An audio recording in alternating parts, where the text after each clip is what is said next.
Welcome to another 10-minute openings video. Today we're going to be talking about the King's Indian attack, which is similar to the King's Indian defense, which is played with the black pieces.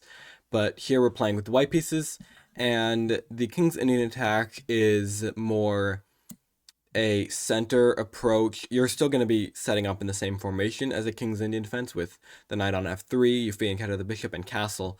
But here it's played more towards the center of the board. And here, how I recommend you start is with the move knight to f3. And if your opponent goes d5, which is one of the most common moves, you're going to go g3. And like I said, it's going to be pretty similar to the King's Indian defense. So if they go knight to f6, you're going to go bishop to g3 or bishop to g2. And if they go knight to c6, castle. And then you can play the move. They want you to, the engine likes the move d4. Also, you can mix that in with the move knight to c3. If your opponent goes, say, something like bishop here, then you can go knight to c3 and set up this move d4. Now what that could look like is something like this. And here you have the nice control of the center with this pawn. You can bring the dark square bishop out. You can also have the knight in. Now if they go here, bring the knight in, they castle. You can also go here and add even more support. As you see, you have both the bishop and the pawn is defending the knight now. And if they trade, you'll take with the bishop.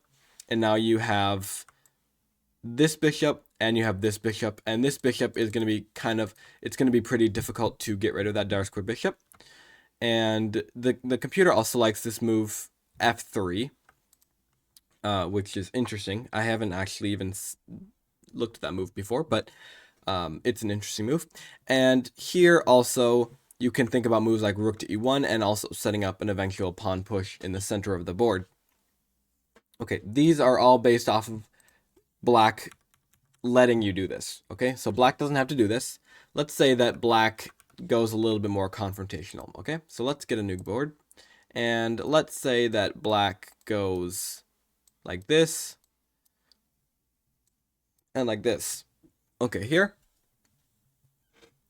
you got a couple of options, right? So you don't want to go back. Okay, that's the total last resort. You can go here. Okay, if you go here and then go like this, then they're just playing like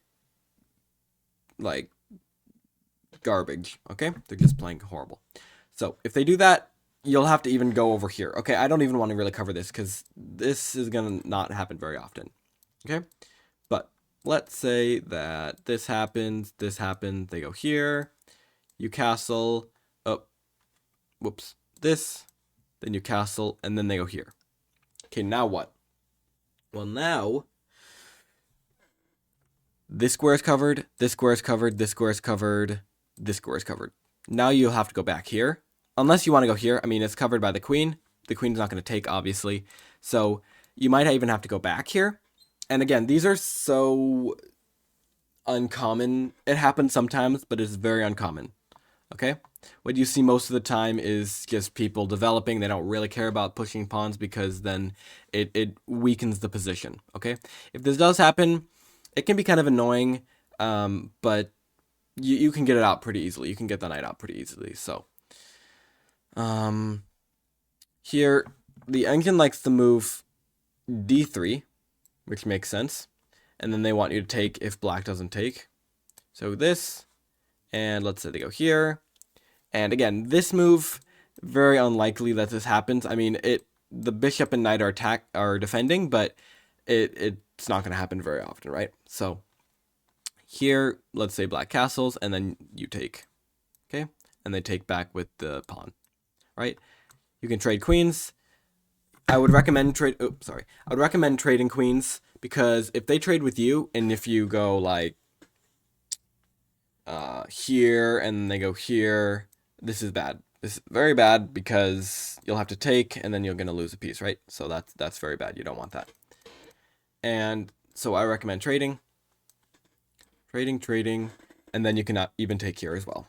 So now you're up a pawn. Now let's flip the board. Let's get a new board again. And let's talk about moves other than d5, okay? Against knight to f3, let's say they play e5.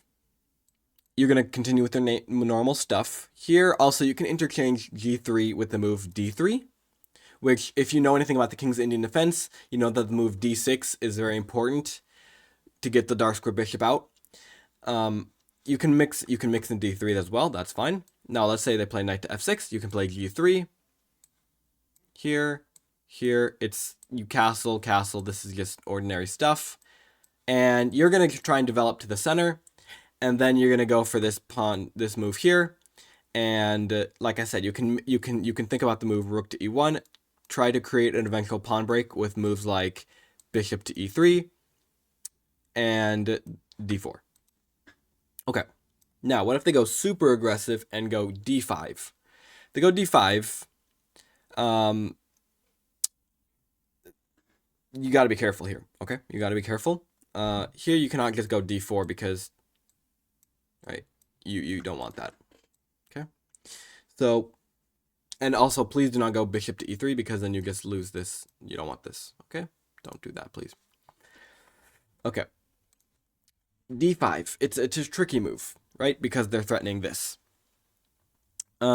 Here you just go here. Maybe you can just go here. Okay.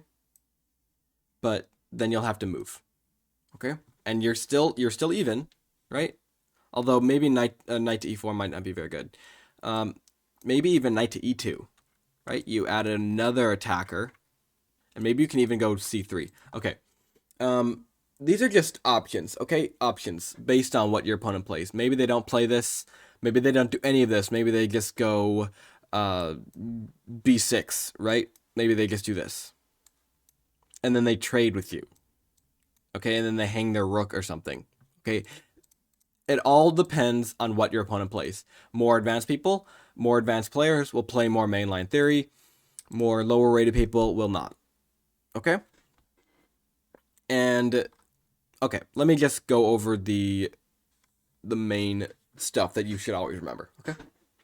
The main thing about the King's Indian attack and the defense is getting the king castled as quickly as possible. As you see here, it takes us 4 moves to get the king castled. That's good. You want that to be done as quick as possible. And now you can think about d4, knight to c3, knight to e5. Okay, these are all good ideas. Here, if they trade, that's fine. You attack the knight moves. That's fine. If they go here, yeah. If they go here, they're attacking here. Just go bishop here. I'm not even going to cover this stuff because this is not going to happen. This stuff will probably most likely not happen. Okay. What else? I feel like we covered a good amount of stuff. I'm trying to remember if there's anything else that sticks out to me that people might have questions about. Again, you want to start with knight to f3, g3, bishop g2. That's how it goes. That's the same with the King's Indian defense. I think that is good for a starter video. Again, if you want to see more in-depth stuff, check out, if there's Chessable courses, I'm sure there are Chessable courses on the King's Indian attack. Go check those out for more in-depth stuff. But for now, this is just an entry-level video. I hope you all enjoyed. Again, I'm going to just cut it here because I can't think of anything else. I'm going to just cut it here. I don't know why I said that twice, but thank you all for watching. Check out the other episodes in the 10-minute beginner courses, the playlist on my YouTube channel. You can check out this episode right here. You can subscribe down here. Please do subscribe because we are trying to hit 1 million subscribers by tomorrow. So help us do that. Help be part of that climb. And I'll see you all in the next 10-minute opening video. See you all later.